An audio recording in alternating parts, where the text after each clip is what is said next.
Hello! Hi అందరికి. Welcome back to my channel. నేను మీ రేణుక.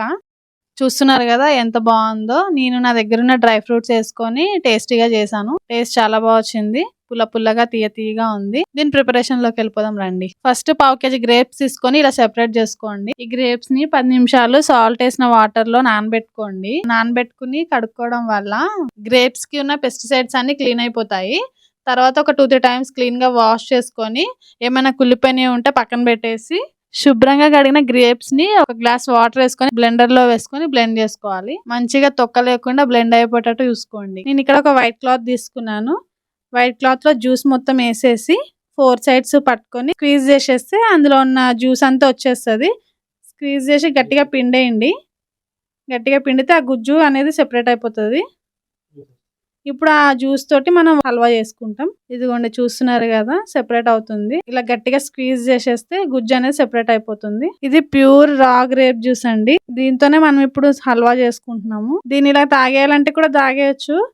ఒక స్పూన్ నిమ్మకాయ వేసుకుని కొలత కోసం నేను చూపిస్తున్నాను చూడండి. నాకు ఇక్కడ 2.5 గ్లాసెస్ వచ్చింది జ్యూస్.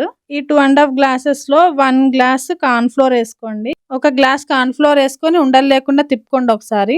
చూసిరు కదా మిల్క్ లాగా అయిపోయింది.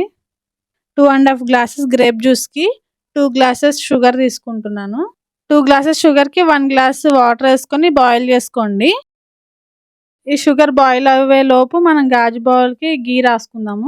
ఈ నెయ్యి గాజు బౌల్ కి ఎందుకు రాస్తున్నానంటే ఇప్పుడు ఆ హల్వా ఇందులో వేసిన తర్వాత దానికి స్టిక్ అవ్వకుండా ఈజీగా వచ్చేస్తుంది ఆ మౌల్ నుండి. అందుకే గాజు బౌల్ కి నెయ్యి రాసుకున్న దాంట్లో పుచ్చగింజల పప్పు అండ్ జీడిపప్పుని స్లైస్ చేసి వేసుకుంటున్నాను. మీరు కూడా మీ దగ్గర ఏ డ్రై ఫ్రూట్స్ ఉంటే అవి వేసుకోండి, మీ ఇష్టం.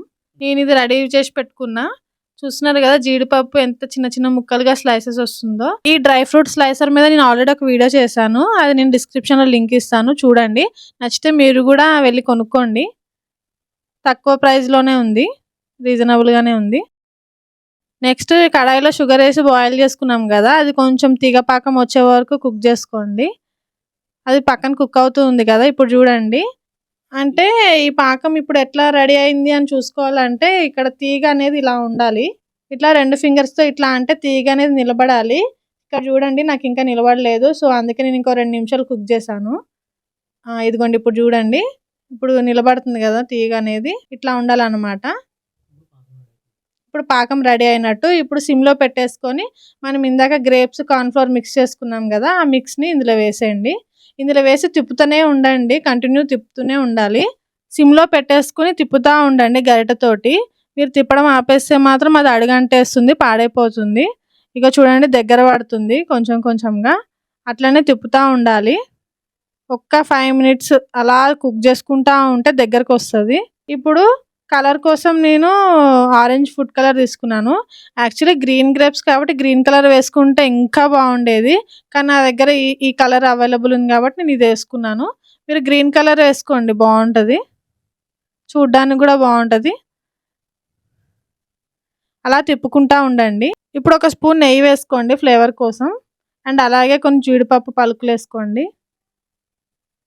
తిప్పుతూ ఉండాలి, అడుగు నుంచి లాక్కుంటా ఉండాలి. ఇప్పుడు కడాయికి అంటుకోకుండా ప్యాన్ నుంచి డివైడ్ అవుతుంది. అట్లాంటి టైంలో అయిపోయింది అని అర్థము. సో దాన్ని తీసుకొని మనం గ్రీస్ చేసుకున్న గాజు బౌల్లో వేసేసుకోండి. కడాయి నుంచి డివైడ్ అయినప్పుడు మాత్రమే అది బాగా కుక్ అయిందని అర్థము. అది తీసుకొని గాజు బౌల్లో వేసుకోండి. ఇప్పుడు ఇక్కడ పల్చగా కనిపిస్తుంది కదా, కానీ చల్లారిన తర్వాత బాగా థిక్గా అయిపోతుంది, స్వీట్ లాగా. 1 అవర్ తర్వాత నేను బయటకు తీస్తున్నా చూడండి. ఒక ప్లేట్ తీసుకొని ఇట్లా బోర్లించాను. ఏమి పెద్ద ప్రెషర్ పెట్టకముందే అది ఇట్లా అనంగానే ట్యాప్ చేయంగానే 2 సార్లు పడిపోయింది కింద. ఎందుకంటే మనం నెయ్యి రాసాం కాబట్టి ఏమంత స్టిక్ అవ్వలేదు. పిల్లలకి బాగా నచ్చుతుంది ఈ స్వీట్. పుల్ల పుల్లగా తీయ తీయగా ఉంటుంది. ఇక్కడ చిన్న చిన్న ముక్కలుగా కట్ చేసుకోండి 1 అవర్ తర్వాత, చల్లారిన తర్వాత. ఇదిగోండి ఇక్కడ మా బంగారు తల్లి జీడిపప్పు ముక్కలన్నీ లాగేసుకుంటుంది. అండ్ ఈ స్వీట్ ఎప్పుడవుతుంది మమ్మీ అని అడుగుతా ఉంది స్టార్టింగ్ చేసినప్పటి నుండి.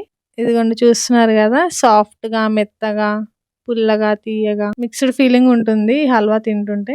ఫ్రిడ్జ్ లో మాత్రం పెట్టుకోకండి, ఫ్రిడ్జ్ లో పెడితే ఆ టేస్ట్ కొంచెం మారినట్టు అనిపించింది నాకు. సో ఇంతే ఫ్రెండ్స్, చూస్తున్నారు కదా, ఇది ఎంతో ఈజీగా ఫ్రెండ్స్ వచ్చినప్పుడు కానీ, ఇంటికి ఏదైనా ఈవెంట్ కానీ, పండగలకు కానీ చేసుకోవచ్చు ఈజీగా. మీరు కూడా ట్రై చేయండి. ట్రై చేసి ఎలా వచ్చిందో నాకు చెప్పండి. Thank you so much for watching. మీరు ఫస్ట్ టైం కనుక నా ఛానల్ని చూసినట్టయితే ప్లీజ్ సబ్స్క్రైబ్ చేసుకోండి అండ్ సపోర్ట్ ఇవ్వండి. Please subscribe to my channel. Thank you so much for watching. Thank you. Bye bye.